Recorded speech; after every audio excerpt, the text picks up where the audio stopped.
bueno, muy buenas tardes a todos, a todas. Muchísimas gracias por acompañarnos esta segunda semana del ciclo de conferencias sobre el COVID-19 del Laboratorio de Métodos y de la Maestría en Gobierno y Asuntos Públicos de la Flaxo México. En este cuarto diálogo nos acompaña, tenemos el gustazo de ser acompañados por Ricardo de la Peña, quienes vivimos un poquito de seguir la opinión pública, las encuestas, conocemos muy bien quién es Ricardo de la Peña, pero de todas formas, pues una breve presentación. Ricardo de la Peña es presidente ejecutivo de ISA, Investigaciones Sociales Aplicadas, y director adjunto de la Revista Mexicana de Opinión Pública. Cuenta con una muy amplia experiencia en la investigación demoscópica, área en la que ha realizado múltiples publicaciones.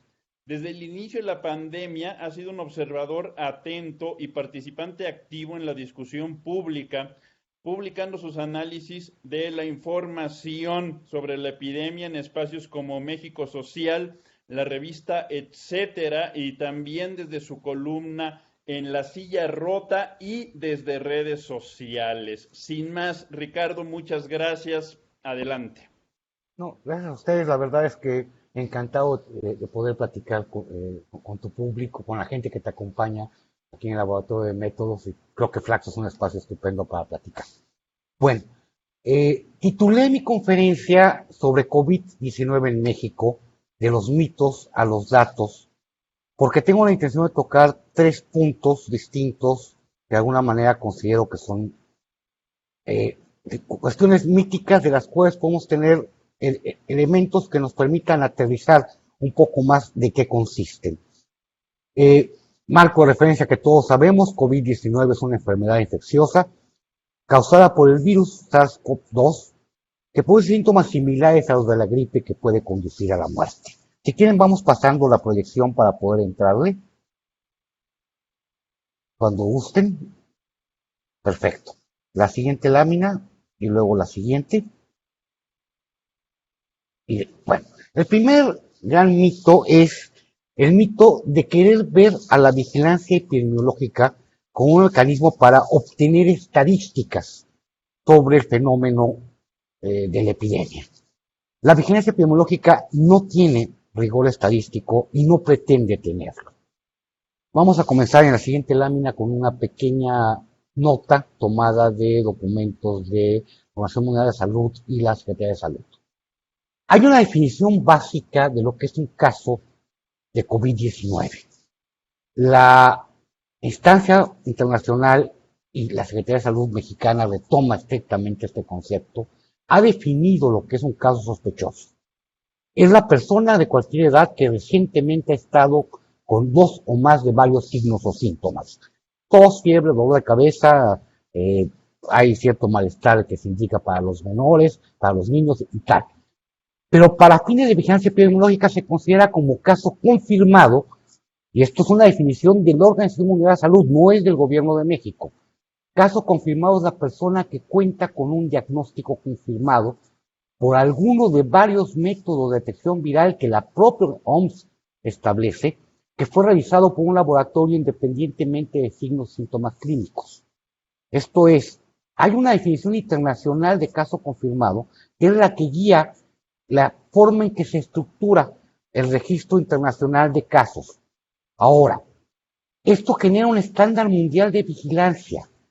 En la lámina que sigue podemos ver también de la OMS en sus definiciones de casos de vigilancia para enfermedades vinculadas con influenza y neumonías, establece estándares mundiales y nos dice que lo que busca es describir tendencias a largo plazo, que no tiene por intención necesariamente capturar todos los casos.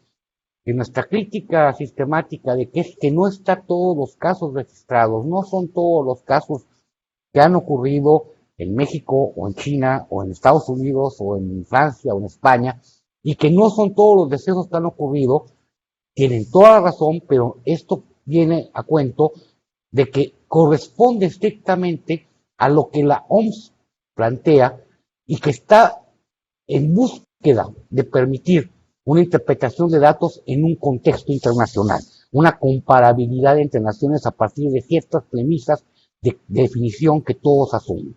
Ahora, en la lámina que sigue, vemos nuevamente de la Organización Panamericana de la Salud y de la Organización Mundial de la Salud, un documento de 2014, pero hay antecedentes desde la década anterior, 2006 para ser exactos. La vigilancia epidemiológica, si pasamos a la lámina que sigue, pasamos a la lámina, ok, gracias. Cuenta con dos componentes. Esto es una definición internacional, no es mexicana nuevamente. Hay una vigilancia rutinaria para notificar casos. Para saber cuántos casos hay, necesitamos tener una vigilancia de carácter rutinario.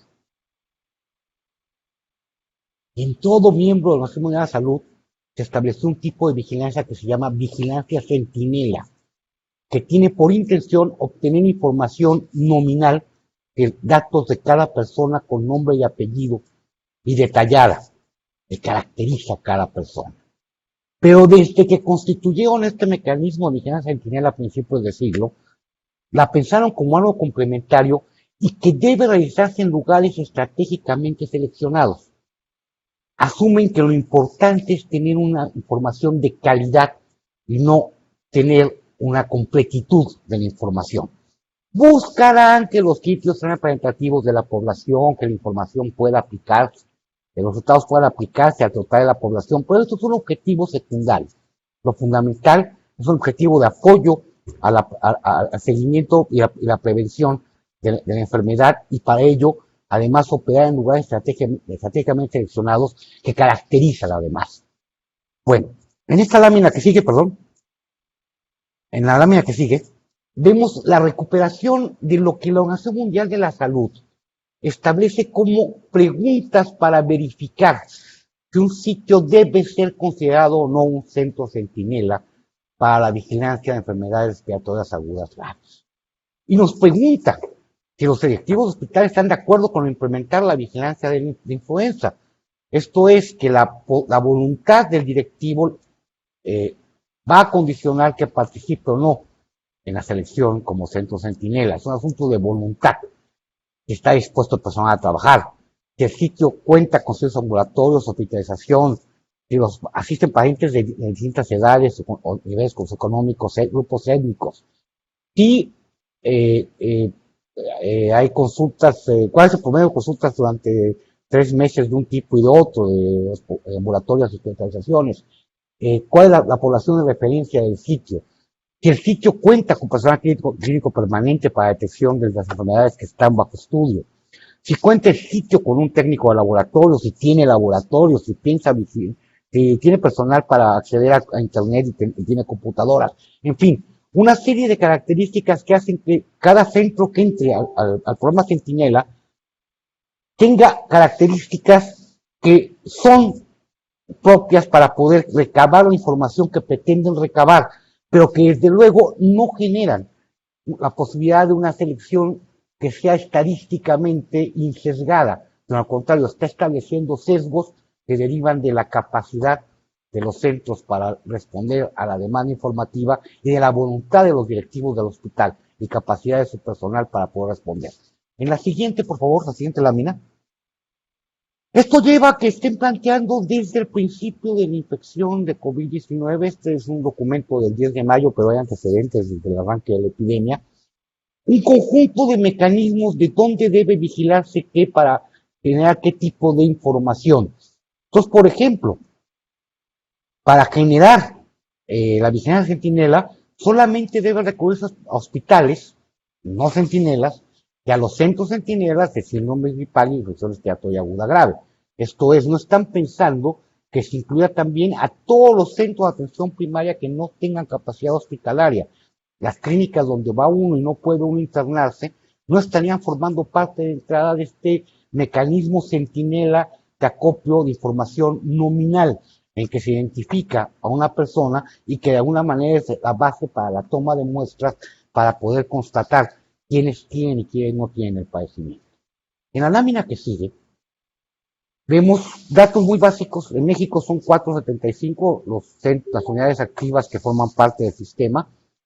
Y hay un mecanismo por el cual se muestrea como mínimo el 10% de casos ambulatorios en cada unidad de las 465 que forman parte de la vigilancia epidemiológica de tipo centinela, pero dejando abierta la posibilidad de que haya un muestreo mayor cuando cada centro cuente con mayores recursos, lo cual de antemano impacta en la representatividad que puede tener el, la estructuración de una muestra que pueda ser representativa para el conjunto de casos del país, y no sabemos o no conocemos si existe algún mecanismo por el cual balanceen estos datos cuando generan resultados estadísticos producto de modo centinela, pero ciertamente cuando lo que vemos es la toma de datos para los reportes diarios que hace México y que hace el mundo en general, cada país, para notificar en forma cotidiana e inmediata los casos, están partiendo de bases muestrales que no son de suyo estadísticamente bien realizadas, que no cumplen condiciones estadísticas para ser representativas o permitir una inferencia estadística, para decirlo en sentido más preciso. La lámina que sigue. Cuando queremos hacer estimación estadística, a partir de esta información que ya platicamos, que tiene sus límites y tiene sus alcances, y que no tiene por objetivo básico la generación estadística, la estimación que podemos hacer tiene avances y pendientes. Yo espero que hayan podido escuchar la plática de Rodrigo Salazar, que es muy interesante, sobre el tema de modelos centinela. Yo trato de resumir de manera muy, muy breve los puntos centrales de lo que considero que es el centro estratégico de lo que hemos tenido que afrontar como problema. La lámina que sigue. Tenemos dos objetivos distintos. El cumplimiento de criterios epidemiológicos internacionales que permiten la comparabilidad internacional y que es lo que genera los datos oficiales que día con día nos aportan las instituciones públicas, las autoridades sanitarias, a través del subsecretario de Salud, hoy famoso López-Gatell. Y por otro lado, un objetivo de cumplimiento, de disponer de información que cumpla criterios estadísticos convencionales. Uno y otro objetivo no son coincidentes ni tienen los mismos alcances. A partir de datos oficiales podemos tener un número de casos confirmados con COVID-19 y número de decesos confirmados con COVID-19 que cumplieron condiciones que son las que estableció originalmente la Organización Mundial de la Salud para definir qué es un caso confirmado y qué casos se van tomando en cuenta para ir acopiando información. Del producto de estos dos indicadores puedo sacar de inmediato una tasa de letalidad, pero es una tasa de letalidad de los casos, una tasa de letalidad confirmada, que son las muertes confirmadas, de los casos confirmados con COVID-19. Ese famoso 10 y tantos % que hemos estado escuchando los últimos días. Ahora, los que tenemos inquietudes académicas más de corte estadístico, porque somos científicos sociales, porque venimos de la actualidad, porque venimos de una formación más de corte académico, nos damos cuenta que esta información no satisface las condiciones de completitud y de rigor que quisiéramos, y que hay datos ausentes y desconocidos. No sabemos cuándo es el número de casos estimados con COVID-19, y cuando nos informan a través del modelo Centinela, nos lo dan siempre con un rezago importante. Corresponde información de semanas atrás. Y no nos informan el número de decesos estimados con COVID-19, ni con rezago ni sin rezago. Simplemente permanecemos con el dato del número de decesos confirmados con COVID-19 que nos dan día con día. Y tampoco tenemos una tasa de letalidad estimada de los casos estimados con COVID-19. La conocemos completamente porque carecemos de los números totales de casos estimados, de cuántas personas están contagiadas y de cuántos decesos ha habido entre la población. ¿Qué hemos hecho entonces hasta ahorita? La lámina que sigue nos lo dice. Partimos de que los criterios epidemiológicos internacionales se están cumpliendo y que la autoridad cumple con ellos a partir de disponer del número de casos confirmados, número de decesos confirmados, y que esto nos lo traslade, nos lo transmite día con día en las conferencias nocturnas.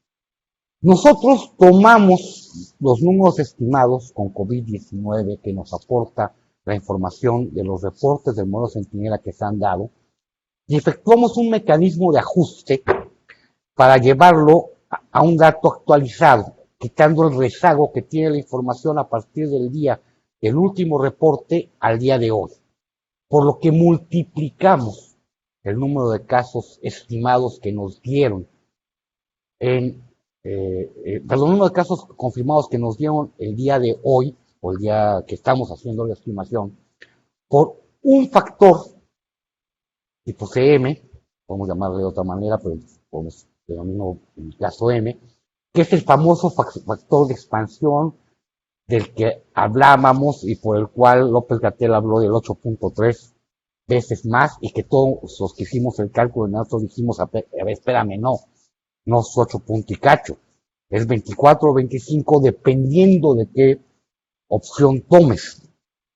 Si tomas el número de casos estimados el día de hoy, confirmados el día de hoy, y lo comparo con el número de casos estimados, el número de casos confirmados el día de tu corte de información Centinela, y lo comparo con el número de casos que me estás diciendo que son en total, tengo un dato, un factor de expansión, un multiplicador, que sería como de 25 al corte de la semana 13, 14. Si yo tomo un dato interno al propio modelo Centinela y tomo cuántos casos positivos tomaron como base para expandir la muestra y llegar a los 26,000 y pico de casos que nos reportaban esa semana, tengo otro factor muy semejante que es un poco más pequeño, de 24 y cacho, es muy parecido al anterior, pero que también puedo utilizar para poder, en todo caso, arrastrar la información, eliminar el rezago y calcular el número de casos estimados. Ahora bien, esto no me permite saber más que el número de casos totales atendidos por las instancias de salud, porque además ni siquiera puedo saber cuántos son asintomáticos, eliminando el rezago. ¿Qué hago para saber el número de decesos? Bueno, nos insisten reiteradamente que los decesos están incluidos en la base de datos oficiales y entonces asumimos como cierto lo que nos dice la autoridad y suponemos que el número de decesos confirmados es igual al número de decesos estimados a un día determinado y que solamente hay que arrastrar el rezago en un momento dado, si es que tomamos un dato que no sea el del día de hoy, pero que el dato del día de hoy, que nos está el número de decesos confirmados, representaría en principio el estimador óptimo para los decesos totales. Luego entonces puedo calcular la tasa de letalidad simplemente dividiendo el número de decesos confirmados entre el número de casos estimados. Y tengo una tasa de letalidad de los casos estimados que supongo en principio que es la tasa de letalidad total, pero que efectivamente es la tasa de letalidad confirmada de los casos estimados. Bueno, cuando me pongo a ver yo todo esto, digo, no, a ver, algo estamos haciendo mal, sobre todo cuando estamos viendo que por múltiples lados surge información que nos está mostrando que el número de decesos confirmados no representa la cantidad de decesos efectivos que están ocurriendo con COVID-19.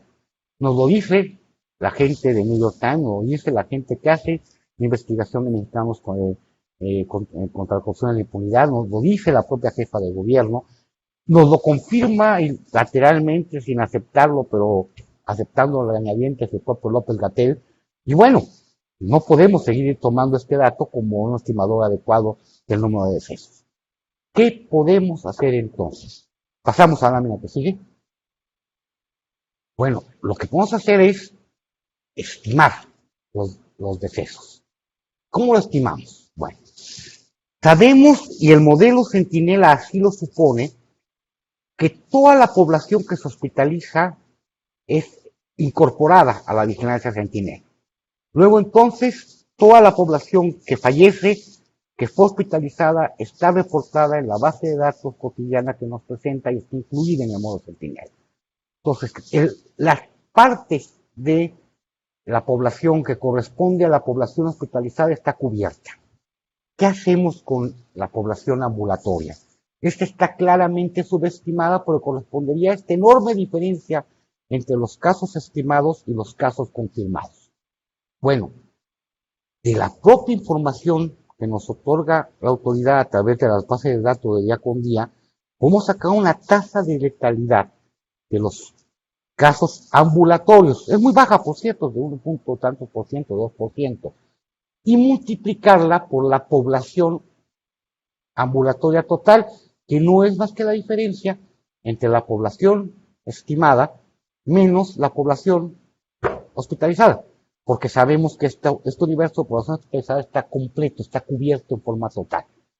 Multiplico entonces mi población ambulatoria por este factor, de esta tasa de letalidad que tengo en las bases de datos, me da un número de casos de fallecidos ambulatorios y los sumo a los casos ambulatorios, casos de fallecimientos hospitalizados, y tengo un total de fallecidos con COVID-19. Y este número a su vez lo divido entre el total de casos estimados y puedo calcular la tasa de letalidad estimada de los casos estimados. Uno supondría que esto va a tener un dato que en principio es una corrección, pero nos han reiterado mucho que los decesos están incluidos en general en la base de datos y no tenemos que preocuparnos mayormente, aunque haya evidencia de que hay una subestimación que puede no ser importante. Paso al tercer punto. Este, digamos, fue el problema metodológico. Pero ahora vamos a la evidencia, que muestra logros y carencias de la estrategia en curso. Vamos viendo algunos datos de manera rápida. Primera lámina que sigue, perdón. Estos son los casos incluidos en la base de datos según resultado para COVID-19. Positivos, negativos, pendientes y el total de casos estudiados cada 2 días, nada más para que sea más claro en la lámina, y la positividad que va registrándose, que va aumentando paulatinamente de un 17% de casos entre positivos y negativos, a un total de 34%. Como vemos, hay una pendiente clara y un crecimiento estable entre positivos y negativos, pero se mantiene una proporción de casos pendientes que va aumentando con el tiempo a medida que va aumentando la cantidad de estudiados. Comento lateralmente, aquí no lo traigo como dato incluido en lámina, pero viene a cuento como anécdota. Cuando uno integra las bases de datos, uno descubre que hay 190,000 casos estudiados y que a lo largo de los días hay 13,000 personas que van desapareciendo de las bases de datos, que fueron incluidas en algún momento como caso estudiado. Bueno, uno diría que esto no afecta mayormente, dado que pues si son positivos o tal, pues no nos afecta, perdón. Algunos casos ya eran positivos y dejaron de estar en la base de datos. Y algunos casos ya eran decesos y dejaron de estar en la base de datos. No entiendo por qué van saliendo. No entiendo quién los descalifica y por qué los descalifica. Cómo van filtrándose. Pero entonces hay cerca de un 8% de casos estudiados, una proporción menor, un menos 2% de positivos, menos de 1% de decesos, pero hay una parte de población que no está permaneciendo en la base de datos por errores de limpieza, por depuraciones que se van haciendo que no nos explica nadie, pero en todo caso faltan reportes técnicos para poder entender qué es lo que nos están dando. Paso a la lámina que sigue. Este comportamiento de los casos confirmados, conforme a lo que nos reportan las bases de datos, la distribución entre ambulatorios hospitalizados de los casos confirmados que nos reportan. Vemos que los ambulatorios han permanecido en el entorno al 60%, era un poco más alto al principio, cerca de 2/3 partes, ahora se ha ubicado más cercano al 60%, aumentando un poquito más los últimos días, por lo general, tendencias de crecimiento muy similares entre confirmados ambulatorios hospitalizados, donde cerca de 3/5 partes son ambulatorios y 2/5 partes son hospitalizados. Paso a la que sigue. Esta es una gráfica que en principio nos parecería mostrar que la mayor parte de decesos de casos confirmados se presenta entre la población hospitalizada. Prácticamente a lo largo de toda la pandemia, de todo el tiempo que nos ha dado base de datos, que es el 12 de abril para acá, los casos de hospitalización han estado en torno al 10%, de ambulatorio están en torno al 10% de decesos. Los hospitalizados son el 90% de los casos de fallecimiento. Luego entonces uno supondría de entrada, bueno, ¿qué tanto me puede afectar en mi cálculo de decesos este segmento aparentemente menor que está muestreado cuando la mayor parte de las muertes ocurren entre la población hospitalizada? Paso a la lámina que sigue. Porque a ello debo ahondar un hecho, no solo los ambulatorios, como comentaba, presenta una baja proporción, sino que la tasa de letalidad que registramos apenas menor al 2% y a lo largo del tiempo ha crecido, pero se mantiene muy baja mientras que los hospitalizados alcanzan un 24%. Sabemos por otras estadísticas que esta propensión al deceso por parte de la población hospitalizada se incrementa sustancialmente cuando se trata de neumonías y mucho más cuando entras a unidades de cuidado intensivo y es prácticamente una muerte muy elevada la que se da entre los casos en que llegan a ser intubados. Eso se ha demostrado en México y se ha demostrado en el caso de Nueva York y otros lugares. Más de 4 de cada 5 personas que llegan a intubación terminan falleciendo. En cambio, los ambulatorios es una parte marginal, realmente menos de 1 de cada 50, 1 de cada 60 y tantos los que fallecen. ¿Qué tanto puede afectar la estadística este tremendo, este pequeño núcleo con una baja letalidad? Bueno, en la lámina que sigue, simplemente estoy viendo aquí, son los casos confirmados, los casos estimados a partir de modo centinela, la predicción que hacemos. Tomamos el factor externo, es decir, el número, la relación entre la población observada de casos confirmados que nos va reportando la autoridad versus los casos estimados que tendríamos proyectando los datos que nos brindó la autoridad por varias semanas. Pero como podemos ver, este no difiere demasiado en las últimas 3 semanas que tenemos reportes de los datos que corresponden al factor interno, que obtendríamos por las muestras que formaron parte de la base para calcular la estimación del propio modo centinela. Conforme a eso, teníamos que de los 47,000 que teníamos el 16 de mayo, 11,000 casos confirmados, había una estimación que estaría rebasando el millón de casos estimados. En la gráfica que sigue, ¿qué pasa cuando expando el cálculo de qué parte de la población ambulatoria? Bueno, 98% de la población del 1.145.000 personas que serían población estimada con COVID para el día 18 de mayo, de ese 1.145.000, 1.125.000 tenían casos ambulatorios y solo 20.000 tenían casos hospitalizados. 98% de los casos estimados a partir de modo centinela serían pacientes ambulatorios, gente que no requirió ser hospitalizada y como vimos presenta una muy baja tasa de mortalidad. De hecho, a lo mejor solo ven una sola línea en la parte de arriba, están superpuestas la línea azul y la línea verde. Realmente no hay una diferencia que permita discriminar, tienen que ser líneas muy, muy delgaditas, que tampoco se verían para poder separar una de la otra y que se viera con total calidad. En la lámina que sigue, esto pasa con la estimación de los decesos cuando entonces calculo cuántos casos ambulatorios hay. Con la tasa de mortalidad, de letalidad de 1.7% que calculamos, que fue variando a lo largo del tiempo. El número de decesos pasa de la cifra que teníamos de 5.332 confirmados al día 18 de mayo a 24.006. Una multiplicación por 4.5 veces, ¿no? De forma tal que el 80% de fallecimientos corresponderían a casos ambulatorios. ¿Cuánta razón tiene Hugo López Gatell cuando nos dice que tenemos que tomar en cuenta la importancia de ver lo que no está viendo, de tomar en cuenta lo invisible? ¿Cuánta razón tiene? Porque el 80% de fallecimientos podrían ser atribuidos a casos ambulatorios, la mayoría de los cuales no están siendo vistos por la autoridad, porque solamente hemos visto 543 fallecimientos en las bases de datos para ambulatorios. Esto es, hay 18.700 casos ambulatorios que no se están viendo. En la lámina que sigue,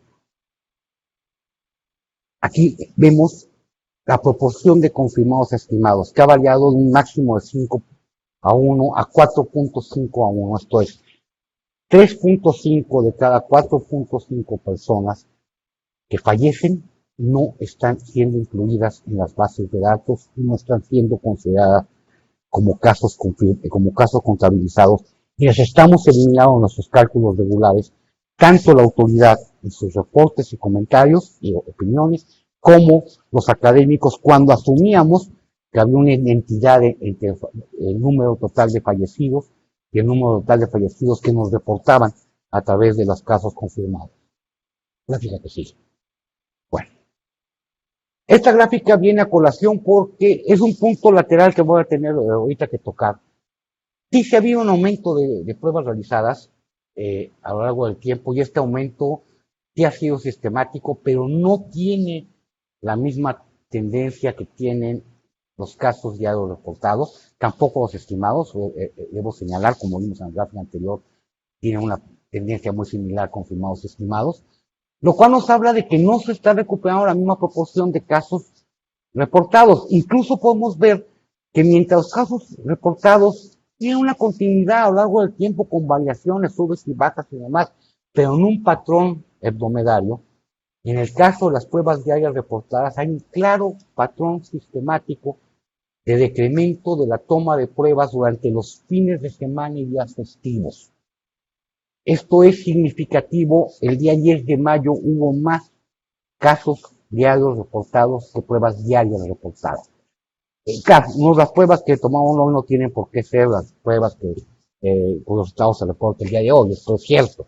Pero hablamos de que es claro que la toma de pruebas no está respondiendo a la demanda, como nos dicen múltiples veces, es que cumplimos cabalmente con un patrón de muestreo. No es cierto. No es cierto, nos están mintiendo, están partiendo de procedimientos administrativos donde la burocracia está imponiéndose y los fines de semana trabajan menos y pues hay menos personal y toman menos pruebas y pues que la gente se aguante. Ni modo, así son las cosas. La página que sigue. Esta gráfica muestra la tasa de calidad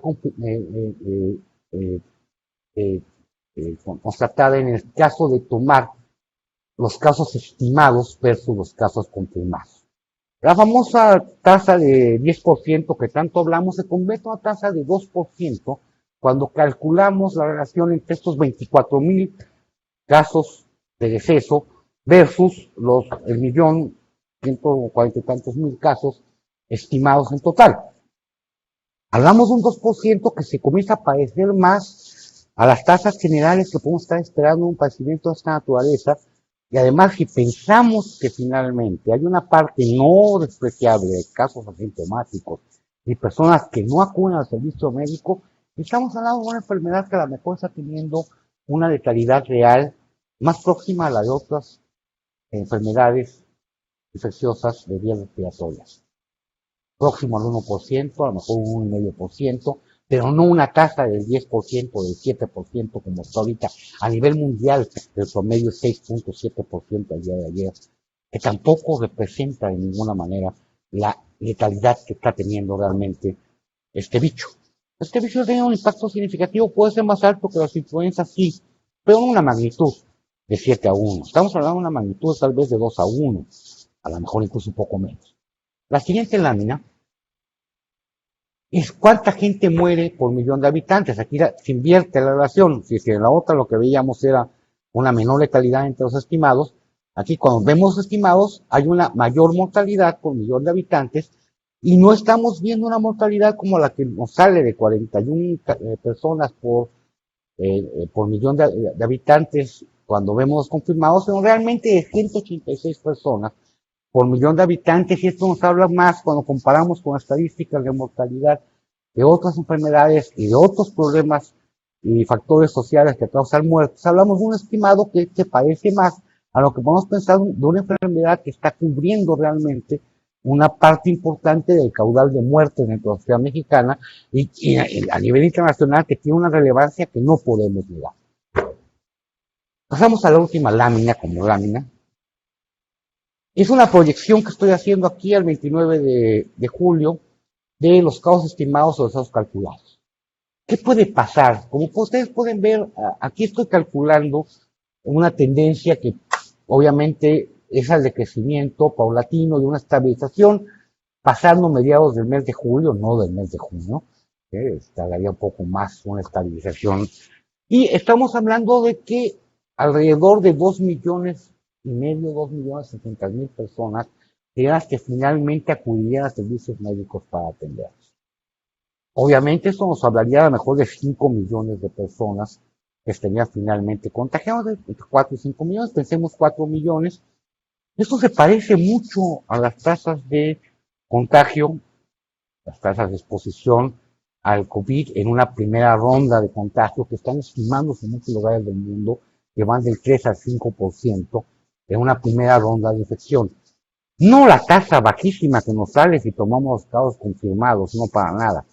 Ahora, estamos hablando tal vez de acumular 75,000 muertes.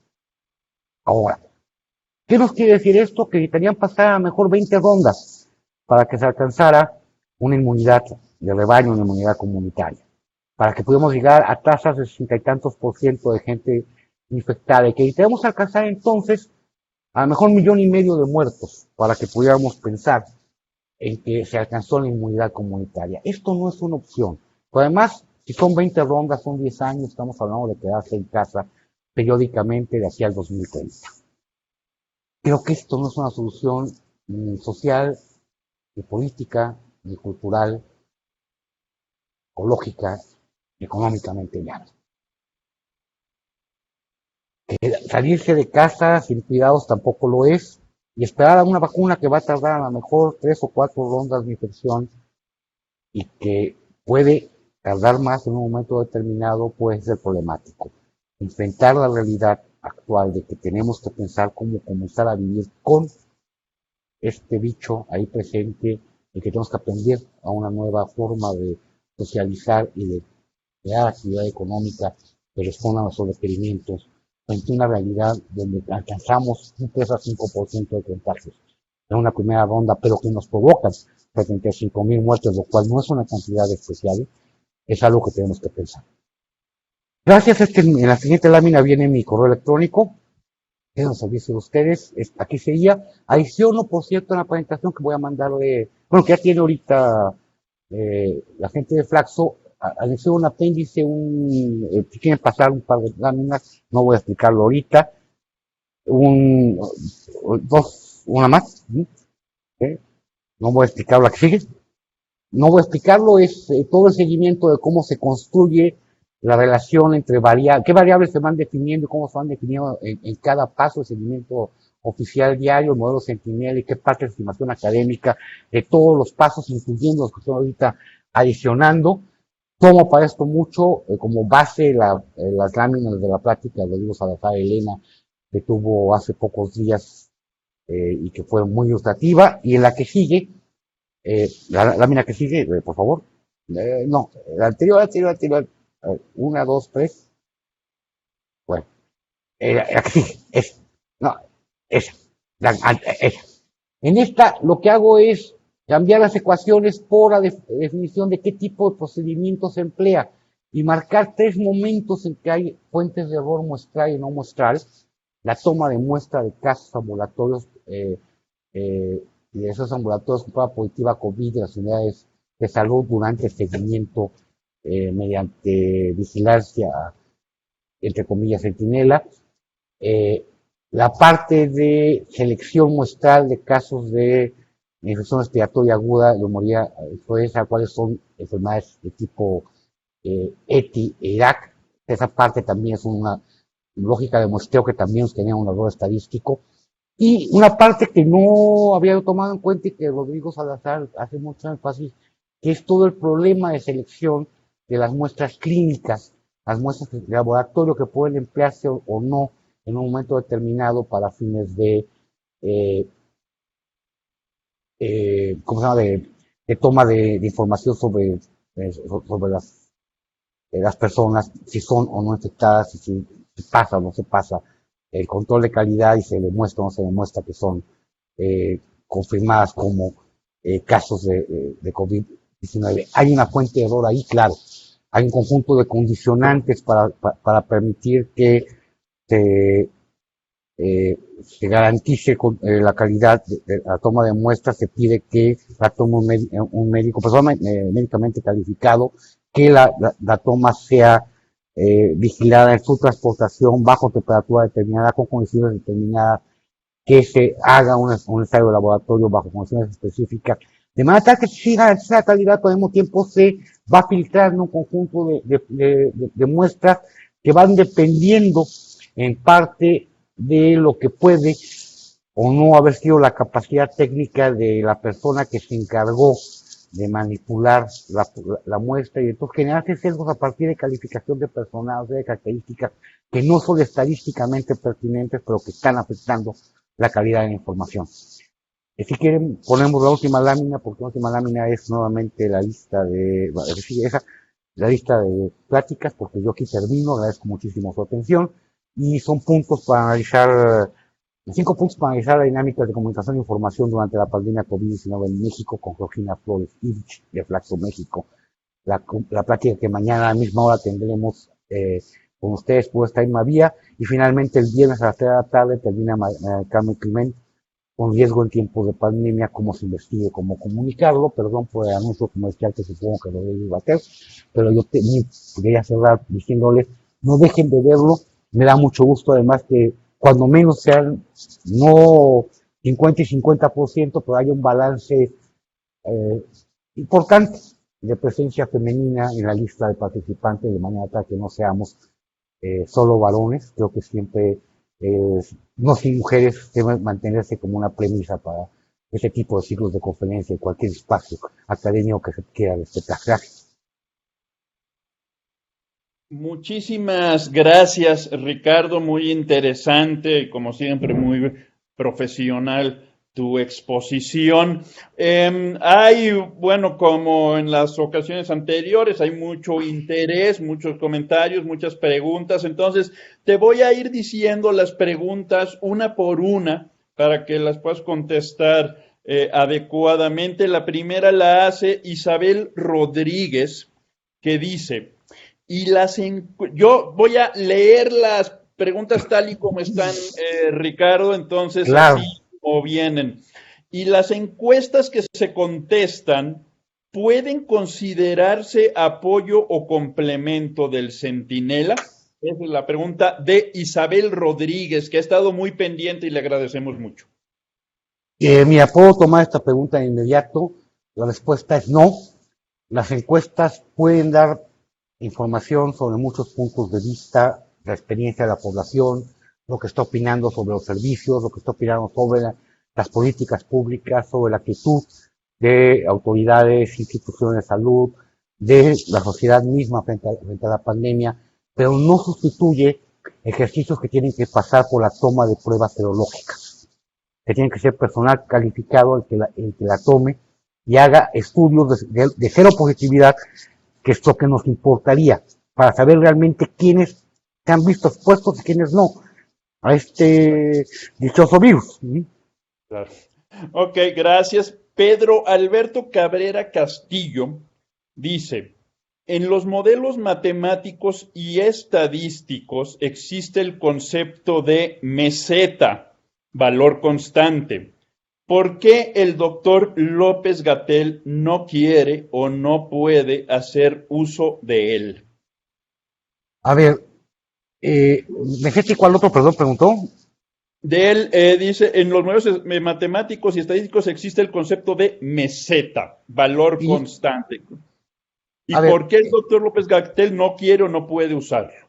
A ver, el doctor López-Gatell, por formación, por afición o por orientaciones muy personales, ha hecho mucho énfasis en la palabra acné, ¿sí? Como retoma de algo que es un concepto técnico que se usa desde siempre en epidemiología, pero también en las ciencias, que es la llegada al punto más alto en un proceso de ascenso, la cresta de una ola ascendente. Y también, desde luego que él lo sabe y lo ha mencionado y referido, no como meseta a la mejor, pero sí ha hablado de que puede permanecer a lo largo del tiempo en valores más o menos estables.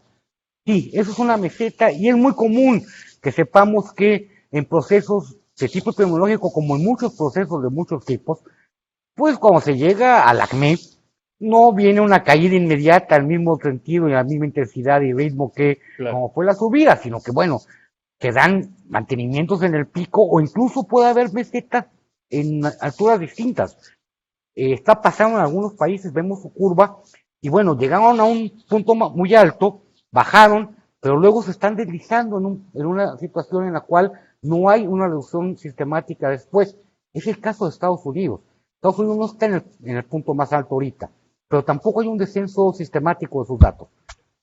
No es claro que esté bajando. Bueno, son otras formas de meseta que no es en la cumbre, pero son antiplanos finalmente dentro del relieve. Exacto, es muy cierto. Mira, pregunta ahora, gracias Ricardo, vuelve a preguntar Isabel Rodríguez, ¿qué tanto influye que quien tome los datos sea, entre comillas, incompetente en su función y no registre como debería de ser por falta de capacitación? A ver, desconozco la capacitación media que pueda tener el personal encargado de tomas de muestra. Sé de la alta capacidad que tiene el personal médico en general en México.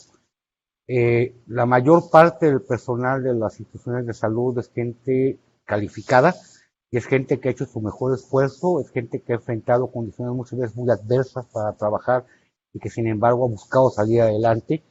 Sin embargo, al mismo tiempo, bueno, hay limitaciones por formas educativas y diferencias educativas que arrastramos de forma ancestral por problemas de capacitación y actualización que pueda haber dentro del personal, que luego no cuenta con todo el apoyo que debía tener. Y bueno, en todo caso, no podría yo garantizar que no haya problemas, pero no solo es personal médico, el que toma la muestra es personal médico calificado, pero luego se transporta, por ejemplo.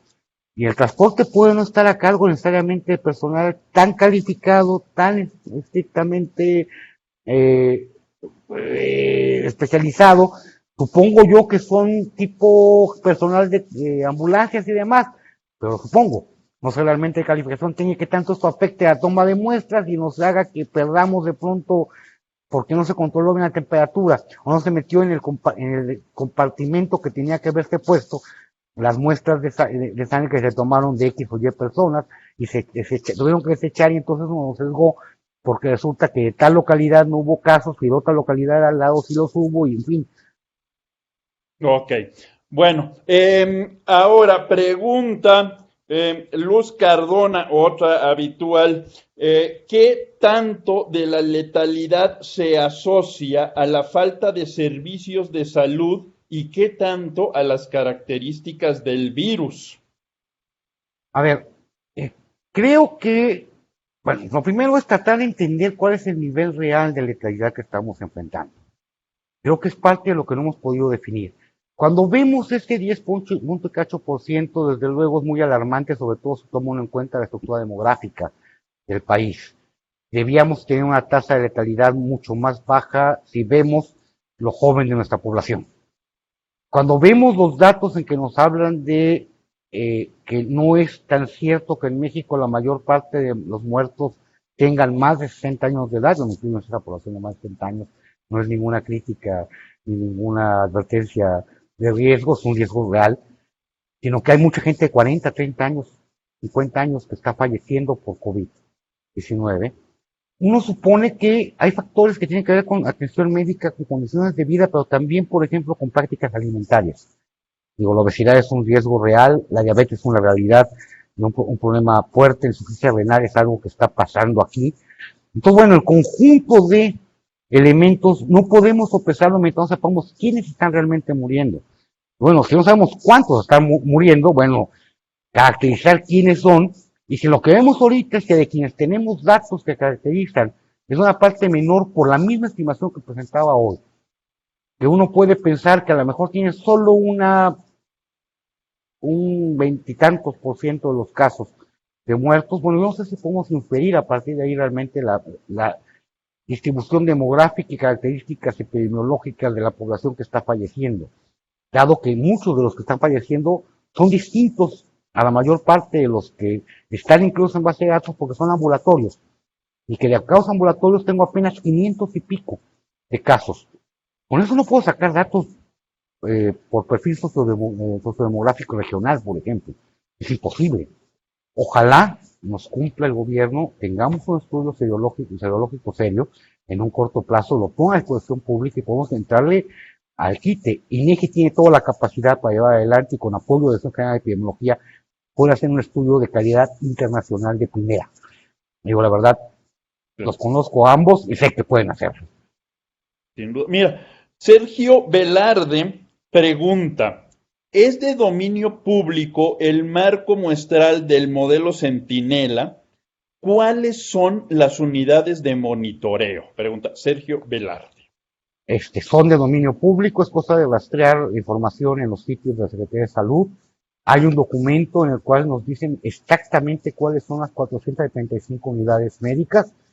Es más difícil conseguir directorio de instituciones médicas de salud, las 18,000 y pico de unidades médicas, pero tampoco es secreto.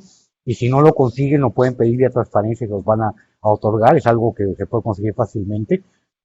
Uno puede saber qué proporción de hospitales de cada entidad federativa están incluidos, qué características tienen, cuándo son de primer nivel, de segundo nivel y tal. Y repito, lo que uno encuentra cuando hace uno ese ejercicio es que la distribución de unidades médicas en el modelo Centinela, en el modelo de vigilancia Centinela, cumple las condiciones que impone la Agencia Internacional, pero no cumple las condiciones, los criterios estadísticos que quisiéramos que realmente cumplieran. Ok, otra pregunta más.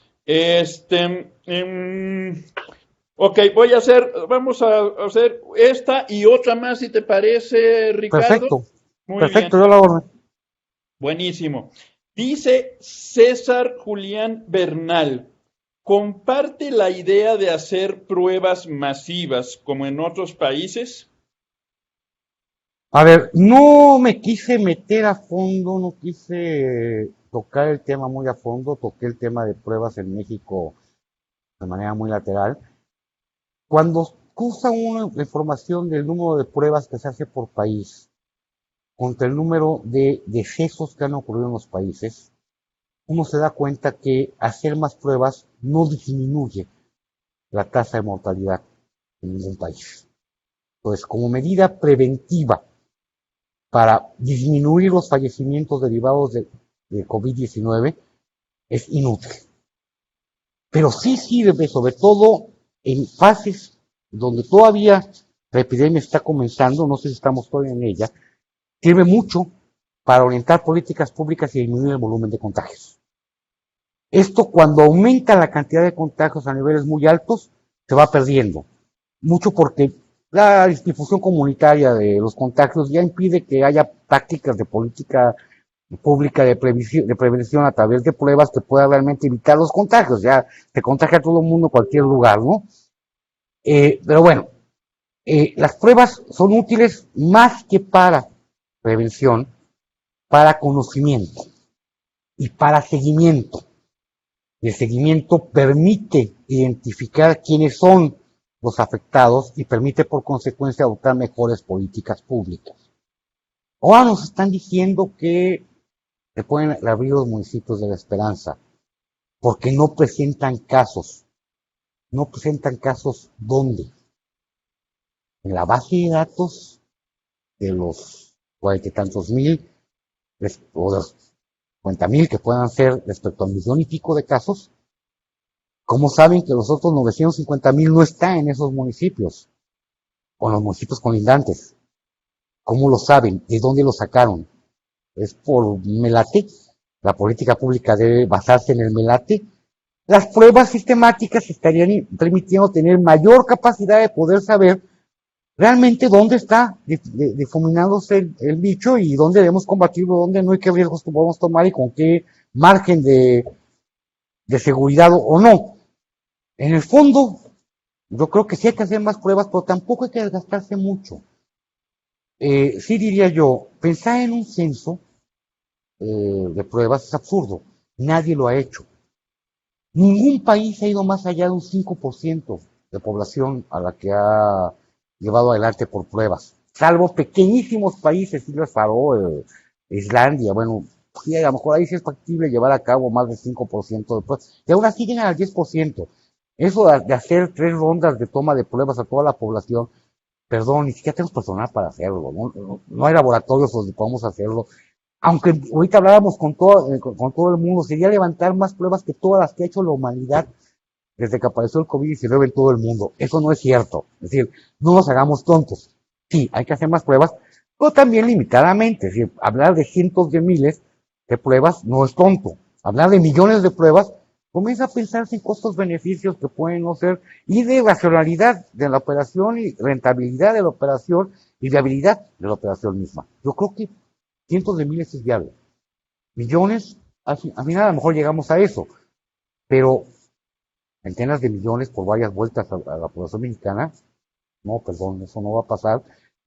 Y es parte de los problemas que vamos a toparnos a futuro. Si llega a haber una vacuna, estamos ante un problema muy grave.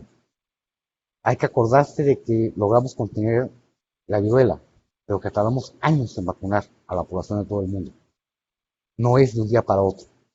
Entonces sí, a lo mejor evitamos que haya muchas rondas, que sean 10 años de rondas. Pero a lo mejor nos tardamos esos mismos 10 años vacunando y terminamos apoyando las políticas de contención del virus en múltiples rondas, con políticas de vacunación sistemáticas y de pleitos entre los gobiernos por ver quién tiene la patente y quién gana los derechos y cuántas dosis me tocan y cuántas no puedo acceder y quién me las da y qué vacuna es buena, si la china o la estadounidense, y si la patente es francesa o es estadounidense, recordemos el caso del VIH, o finalmente discutiendo con los antivacunas de si debemos vacunar o no a sus hijos. Bueno, vamos a tener que enfrentar todo eso, sí. Vamos a tener años discutiendo este asunto porque no vamos a vacunar a la población en 3 meses. Si la vacuna está en 1 año, año y medio, 2 años, vamos a tardar otros varios años en vacunar a la población. Es decir, esto nos agarró y nos va a dedicar toda la década. Hay que tomarlos con esa seriedad y tampoco darse vestiduras de decir estamos todos muertos, no estamos todos muertos, la letalidad que provoca este bicho tampoco es tan elevado, es muy grave, hay que atenderlo, hay que tomarlo con seriedad, es muy grave que se muera gente, claro que sí, pero vayamos caminando, entendiendo lo que estamos enfrentando. Muy bien. Mira, Martín Chacmol pregunta, ¿cómo se debe manejar la incertidumbre de los datos para tomar decisiones de carácter público? Bueno, ya comentaba yo algo sobre la falta de pruebas y de información específica. Yo en los reportes que hago diariamente de información presento las curvas de cálculo que estimo y presento cotas inferiores y superiores, por cierto, muy optimistas, ¿verdad? Porque no quisiera yo pecar de pesimista, entonces mostrar que el dato va a estar entre 100,000 y 40 millones, pues sí va a estar allí, pues seguramente, eso no sirve para aumentar nada. La autoridad tendría que pensar en cómo exponer estimaciones. A mí me extraña muchas veces que no nos demos cuenta que han estado trabajando con la inteligencia a asumir que hay curvas de incertidumbre. Nos presentan estas típicas distribuciones de comportamiento de la pandemia en la cual la curva muestra las bandas de probabilidad en que se va a mover el padecimiento. No nos han dicho cómo se está calculando y tal. Asumamos que está bien hecho, vamos a pensar que está bien hecho. El margen de incertidumbre es muy elevado y lo va a ser siempre. Y toda política pública debe partir de que los márgenes de incertidumbre que podemos tener respecto a comportamientos de padecimientos de este tipo es muy elevado. Y que toda política pública que se tome va a tener que ser en condiciones de incertidumbre. No hay otra. Pero bueno, qué bueno que cuando menos las gráficas que nos presentan a veces sí tomen en cuenta eso y que no nos digan que hay 5,344 casos confirmados, esos son. No. Esos son los casos que se metieron a la base de datos que además, fíjate que está sucia, porque ya te dije hay 13,000 casos que quién sabe cómo desaparecieron, y hay casos que, comento porque también viene al caso ahorita, casos que marcaban como positivos, que luego marcaban como negativos, luego marcaban como pendientes, luego marcaban como positivos, es decir, que día con día iba cambiando. Yo no creo que hayan hecho 5 pruebas a esa persona, yo creo que más bien el registro se lo dejaron a alguien allí en la oficina y el cuate de la oficina pasó mal el dato y pues quién sabe quién lo llenó y cómo y pues se barrió y bueno, cosas de la vida, toda base de datos tiene problemas, uno supondría que, pero es parte de la incertidumbre en la que hay que estar metido. ¿Sí? Ricardo, por último, abusando aquí, ya que estás en la disposición, Daniel Pérez pregunta, desde un punto de vista técnico, ¿qué tan confiable es comparar a México con las estadísticas de otros países cuya demografía y dinámica social es diferente? Por ello, la comparación entre países debe de ser tomada con cautela. Además, las estadísticas de otros países no están tan bien subvaluadas, supongo que aquí quiere decir subestimadas, ¿no? Esa sería su pregunta. A ver, cuando uno se pone a averiguar cómo se construye la estadística de salud, uno descubre que en principio cada integrante de la Organización Mundial de la Salud debiera cumplir con un conjunto de requisitos que hace que sea más o menos homogénea la información que reporte. Esto es que lo que luego vemos en la base de datos de Johns Hopkins, o lo que vemos en Worldometers, o lo que vemos, en fin, en otros lados, en la propia OMS, como reportes que conjuntan datos, pues debe tener cierto patrón de homogeneidad. También hemos descubierto a lo largo del tiempo que no son tan iguales, que los sistemas de control de la calidad informativa no son los mismos, que la toma de decisiones no fue la misma en cada caso. Por ejemplo, que de pronto Francia nos dice, perdón, es que no están incluyendo a los viejitos que se murieron en los centros asistenciales para personas mayores. Esos se me murieron y no los conté. Que también no lo estaba haciendo Reino Unido, por cierto. Es que en tal país, bueno, es que no nos dio tiempo ya de contar bien a la gente, y se nos murieron muchos y ya no los pudimos contar, incluso los quemados, no sabemos cuántos son. No quisiera hablar mal de Ecuador, pero algo así pasó en la zona de Guayaquil. Bueno, resulta que vamos enfrentando problemas y viendo que hay dificultades y que hubo subestimaciones aquí y allá y decisiones de aparatos burocráticos, de gestores de los propios hospitales, centros de salud y tal, que de alguna manera fueron afectando la calidad de la información, haciendo que no fuera tan homogénea. Ahora, dentro de ese marco, bueno, los datos acabo de dar, el 1.150.000 estimados y los, perdón, se fue el número ahorita, los cuantos miles de, los 24.000 decesos, no podemos compararlo, no valdría, no tiene ningún sentido compararlo contra los datos reportados por cada país en los datos que concentra la Organización Mundial de la Salud. Para eso se debe tomar los datos oficiales que reporta el gobierno mexicano y compararlos. Con toda su eficiencia son los más homogéneos, porque también son los casos confirmados de cada país y los decesos confirmados, de casos confirmados de cada país. Cualquier cosa que ello signifique, cualquier cosa que estemos tomando en cuenta. Pero si yo comienzo a comparar casos estimados por el modelo Sentinel expandido versus los casos confirmados del estado de Michigan, no sé qué estoy haciendo. No hagamos melcocha, no comparemos. Estos datos no son comparables directamente.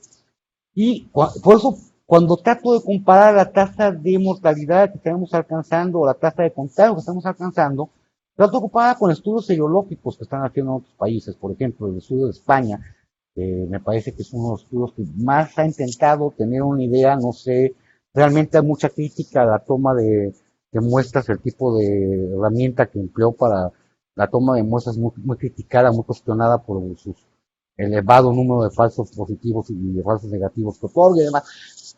Pero es otro problema. En todo caso, cuando menos si estimo para la población en su conjunto, estimo para la población en su conjunto, estimo para casos confirmados. Cuando menos estoy tomando los casos confirmados conforme la definición de la Organización Mundial de la Salud, cualquier cosa que esté cada país reportando, que luego de veras cada quien reportó lo que pudo, quiso, o le vino en gana, porque también hay política no solo en México, sino en cualquier lugar del mundo. Señor. Bueno, oye, Ricardo, pues muchísimas gracias por tu plática, muy interesante, muchísimas gracias por las respuestas a las preguntas, además muy flexible de tu parte, pues parte del interés de esta plática, pues es que la gente tiene preguntas, dudas sobre muy variados campos, entonces pues te agradezco muchísimo la verdad y bueno, pues también a todas las personas que estuvieron conectadas, que estuvieron siguiendo esta muy interesante charla, les agradezco mucho. Nos vemos mañana a las 4:30 con Georgina Flores Ivich. Hasta entonces. Gracias. Gracias.